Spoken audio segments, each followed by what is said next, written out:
Las personas que hoy en día nosotros conocemos como pastores en las congregaciones predican que la iglesia es el templo y baluarte de la verdad, ¿verdad? Y eso es cierto, es verdad. Eso dice la Biblia. Pero la iglesia dejó de ser lo que era la iglesia estructural bíblica, la iglesia primitiva. La palabra de Dios dice, donde está el Espíritu del Señor, allí hay libertad, 2 Corintios 3:17. La verdad bíblica es que la iglesia del Señor es la constituida donde hay dos o tres congregados en su nombre, como muy bien lo dice el Señor. La iglesia del Señor son las asambleas. Conocer la doctrina bíblica en profundidad implica conocer el concepto de lo que es una asamblea. Eso es la iglesia de Cristo, distribuida en todas partes del mundo. Donde hay dos o tres forman asambleas de los hermanos. Para entender el concepto de la asamblea, veamos las asambleas mundanas, las asambleas de los gentiles, las inmundas asambleas de los gentiles, donde se hablaba cualquier tipo de cosa, filosofía. Hablemos del concepto de lo que es una asamblea. Las asambleas en Asia, ya en la incipiente Europa, fue lo que precisamente ayudó al apóstol Pablo a predicar el Evangelio. ¿Se acuerdan cuando el apóstol Pablo habló y hubo oposición con Diana, la diosa de los efesios? Bueno, con todo esto ser así, en un país pagano, gracias a las asambleas, que es una estructura horizontal donde todos pueden opinar, hablar, y hay un moderador, un anfitrión que controla y da la palabra para que uno hable con total libertad. Los demás tienen que callar y oír con respeto, en silencio, al que habla. Eso le dio la posibilidad al apóstol Pablo para predicar el Evangelio en Grecia, una nación pagana, llena de dioses. El concepto de la asamblea. Ese mismo concepto es el que toda persona que ha nacido de nuevo, que es parte del cuerpo espiritual de Cristo, debe entender. Eso es la iglesia. Una vez más, 2 Corintios 3:17. Donde está el Espíritu del Señor, allí hay libertad.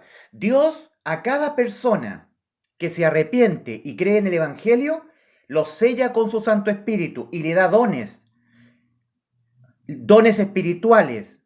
Al menos un don espiritual, uno o más, recibe de parte de Dios cada persona que pasa de muerte a vida, que nace de nuevo, que entra por la puerta estrecha, que por haberse arrepentido y haber creído en el Evangelio, ha sido salvo de toda condena relativa a sus pecados, es sellado con el Espíritu Santo, es guiado a toda la verdad y tiene capacidades dadas por Dios espirituales para poder predicar el Evangelio, ministrar, un ser una persona, ser un enseñador, una persona que tiene profecía, que entiende muy bien las cartas del apóstol Juan, ¿verdad? En la revelación que el Señor Jesucristo le dio. O Daniel, una persona que tiene el don de servicio, el don de predicar el Evangelio, el don de predicar enseñanza, el don de hablar doctrina. Todos esos dones espirituales los reciben cada uno de los hermanos para poderlos ministrar. La diversidad de asambleas reunidas en todas partes del mundo constituyen todas ellas la iglesia de nuestro Señor Jesucristo que está viva hoy en la tierra. Porque los que han dormido en Cristo están con el Señor. Y son regidas por su constitución, la Biblia. La Biblia es la que rige a la iglesia. En 1 capítulo 14, versículo 26, dice muy claramente el apóstol: cada uno de vosotros aporte salmo, profecía, enseñanza, revelación. ¿Qué hay, hermanos, cuando os reunís? Dice el apóstol Pablo. Cada uno de vosotros aporte, enseñe, salmo, profecía, revelación, enseñanza. Eso es la iglesia, una asamblea. Lamentablemente, con el surgimiento de la iglesia católica, por allá por el año 325 después de Cristo, murió todo lo que era la iglesia primitiva. La cambió radicalmente. Sí, queridos amigos, cuando surgió la iglesia católica, y que nosotros la podemos ver espiritualmente cuando el Señor Jesucristo le habla el mensaje a las 7 iglesias, entre paréntesis, el mensaje a las 7 iglesias, Apocalipsis 2 y Apocalipsis 3, es el mensaje de nuestro Señor Jesucristo a la iglesia completa en el tiempo, partiendo por el mensaje a la iglesia de Éfeso y terminando el mensaje a la séptima iglesia, la que está actualmente con vida hoy en día, la iglesia espiritualmente hablando de la Odisea. Sí, sabemos que fueron 7 iglesias que estaban ubicadas en Asia Menor, geográficamente lo que hoy es Turquía, si eso lo tenemos claro, pero espiritualmente significa el mensaje de nuestro bendito Señor y Salvador a nosotros la iglesia a través de las eras, y que también puede ser aplicado perfectamente desde el momento que nosotros hemos sido salvos hasta nuestros últimos días. Es el mensaje a las 7 iglesias. Y el Señor Jesucristo revela allí, cuando le habla a la iglesia de Éfeso, que le critica una serie de cosas que han dejado el primer amor, etcétera, etcétera, pero dice, pero tengo esto, tienes esto, le dice. Y aquí el Señor felicita a la iglesia de Éfeso. Le dice que aborrece las obras de los nicolaitas, las que yo también aborrezco. Ahí empieza a manifestarse este nacimiento de esta doctrina de los nicolaitas. ¿Qué es lo que es la doctrina de los nicolaitas? Es el surgimiento de una estructura piramidal. Es el surgimiento de la Iglesia Católica y su doctrina. El Papa, los cardenales, los arzobispos, y así empieza hacia abajo hasta terminar con los curas de pueblo. Y destruyó congregacionalmente la forma de congregarse de la Iglesia, la destruyó totalmente. Con el surgimiento de la Iglesia Católica, que duró casi 1000 años. Hubo 1000 años de oscurantismo. Claro, en un principio los césares romanos perseguían a la Iglesia, la mandaban a los circos romanos, morían devorados por los leones, cantando himnos los genuinos salvados en la arena de los circos romanos de los césares. Y algo pasó con el Imperio Romano. Dijo, no lo podemos perseguir así. Se multiplican. Unámonos, confundámoslos. Y hubo la infiltración, la farsa. ¿Cómo se llama esta palabra? Impostor. Una iglesia impostora que duró casi 1100 años y que pudo tener sus principios de libertad con Martín Lutero.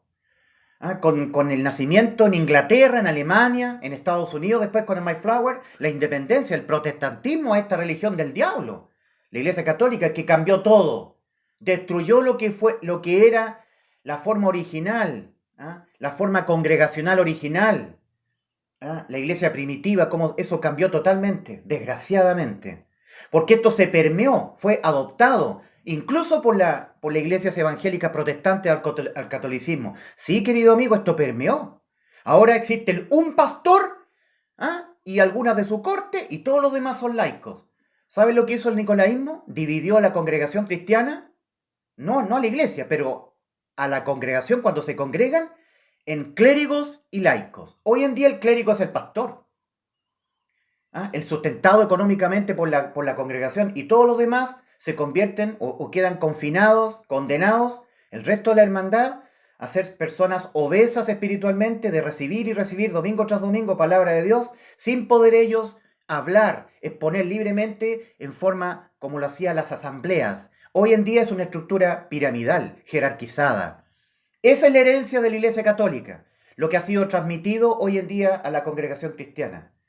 Dice la palabra de Dios, ¿qué hay, hermanos, cuando os reunís entre vosotros?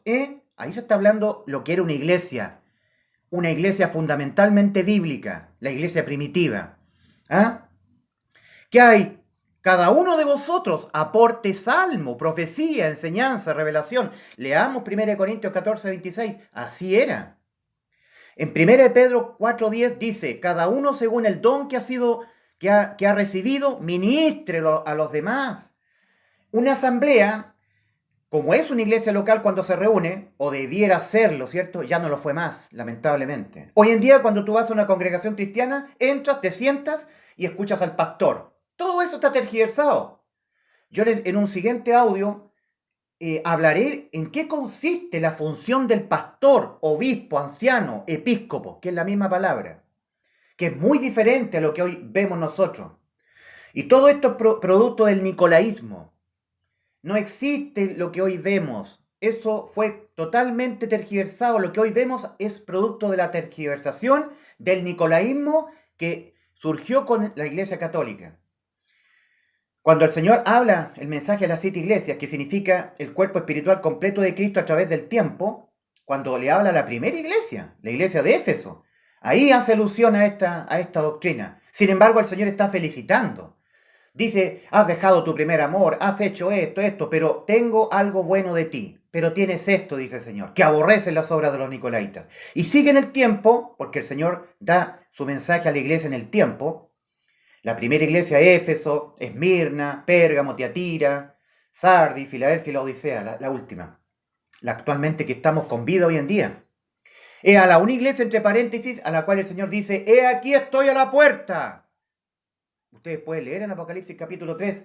He aquí estoy a la puerta y llamo, si alguno oye mi voz y abre la puerta, entraré a él y cenaré con él y él conmigo. Es a la única, porque estamos a las puertas de que Cristo nos venga a arrebatar.